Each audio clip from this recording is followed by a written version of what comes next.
Chers enseignants, proche de la fin du cours, aimez-vous poser quelques questions à vos étudiants? Pour cela, NetSupport School met à votre disposition quelques belles fonctions que nous illustrons volontiers dans cette vidéo. Ma console est dans une petite classe avec 5 étudiants.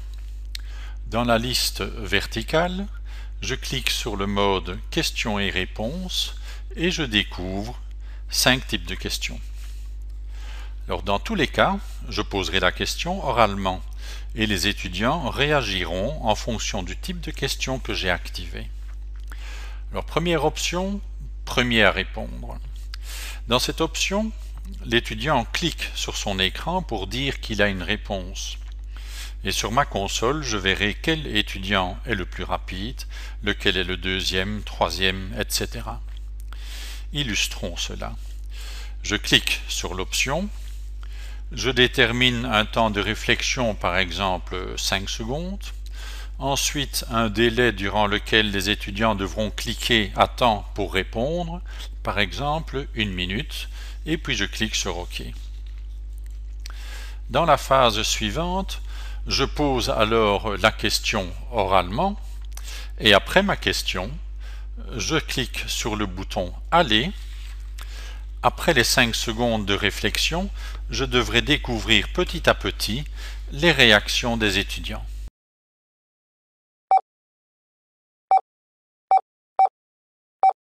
Nickel. Voici la réaction de Marie, qui est la plus rapide. Ensuite Ernest, ensuite Guido, etc. J'invite à présent Marie, la plus rapide, à donner sa réponse. Je peux indiquer directement si sa réponse est correcte ou non en cliquant soit sur la coche, soit sur la croix. Une alternative intéressante me permet de demander aux collègues de Marie d'évaluer sa réponse. Correcte ou pas correcte? Le pouce vers le haut ou le pouce vers le bas? Donc je clique sur le bouton supérieur et les collègues sont invités à donner leur opinion.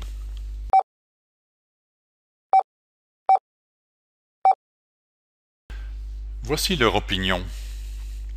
C'est marqué là, le pouce vers le haut ou le pouce vers le bas.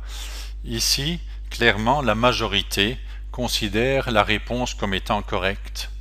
Et je peux confirmer la chose en cliquant sur la coche.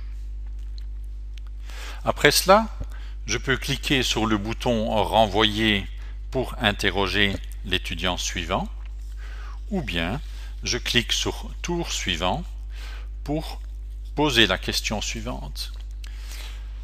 Ensuite, une fois posée, je clique sur aller pour la réaction des étudiants, ainsi de suite.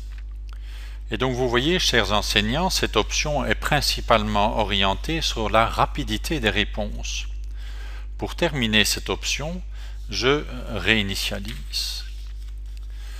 L'option suivante, entrer une réponse. Ici également, je commence par fixer un temps de réflexion, 5 secondes, et un délai, par exemple 1 minute. Je clique sur OK. Ensuite, je peux déjà taper ici la réponse de ma future question. Et les étudiants seront également invités à taper leur réponse.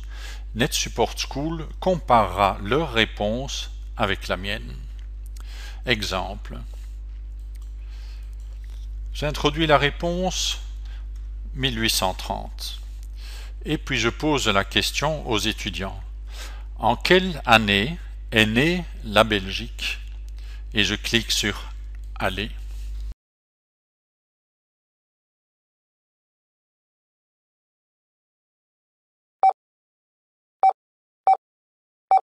Lorsqu'un étudiant a bien répondu, sa fenêtre devient verte. Lorsqu'un étudiant a mal répondu, sa fenêtre devient rouge. Chez Joséphine, c'est bien répondu. Chez Ernest, c'est bien répondu. Et le délai est terminé. Et là, Guido n'a pas terminé à temps. Il a dépassé le délai sa fenêtre est rouge avec les aiguilles de la montre. Je vois également avec les chiffres dans quel ordre 1, 2, 3, 4 les étudiants ont répondu. Alors si je pose ma souris sur la coche, je vois ce que l'étudiant a répondu et à quel moment, au bout de 7 secondes. Tandis qu'ici, Albert, lui, il a donné la réponse 1825. Tandis qu'ici, Guido n'a pas répondu du tout. Si par contre je clique droit sur la coche de l'étudiant, je fais apparaître une fenêtre qui permet de exclure l'étudiant des questions suivantes, de lui donner une récompense, de lui enlever une récompense ou de lui enlever toutes les récompenses. Vous voyez, chers enseignants, cette deuxième option demande à tous les étudiants de taper leurs réponses. Ensuite, la console compare leurs réponses avec la vôtre. Pour terminer cette option, je réinitialise. Troisième méthode, sélectionner au hasard. Avec cette option, la console NetSupport School va sélectionner au hasard un ou plusieurs étudiants à qui je poserai la question, un ou plusieurs. Comme option, je peux cliquer ceci et les étudiants ne seront sélectionnés qu'une seule fois. Ensuite, je clique sur Aller et je vois que l'étudiant Guido, ici, est sélectionné.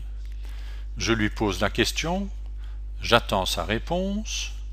J'ai également dans cette méthode la possibilité de demander l'avis de ses collègues en cliquant sur le pouce, ou la possibilité de dire si la réponse est bonne ou si la réponse n'est pas correcte. Je clique sur tour suivant pour sélectionner le prochain client, c'est Ernest automatiquement. Guido ne sera plus sélectionné. Vous voyez, chers enseignants, que l'objectif de cette option est de sélectionner au hasard l'étudiant censé répondre à ma question.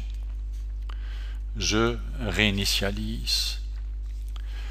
Les quatrième et cinquième types de questions sont similaires au premier et deuxième type de questions, mais ceux-ci s'adressent à des équipes d'étudiants plutôt que à des étudiants individuels. Donc je commence par choisir le type de question, par exemple premier qui répond ou bien entrer une réponse. Donc je clique là-dessus, ensuite je détermine le type d'équipe, donc ici je clique sur OK, et puis je vais pouvoir déterminer le type d'équipe, soit les équipes au hasard créées par NetSupport School, soit des équipes constituées par les étudiants, ainsi de suite.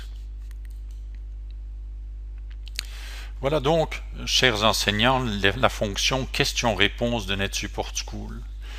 Nous espérons que cette fonction vous intéresse. Pour toute information, n'hésitez pas à contacter CMS Benelux. À bientôt.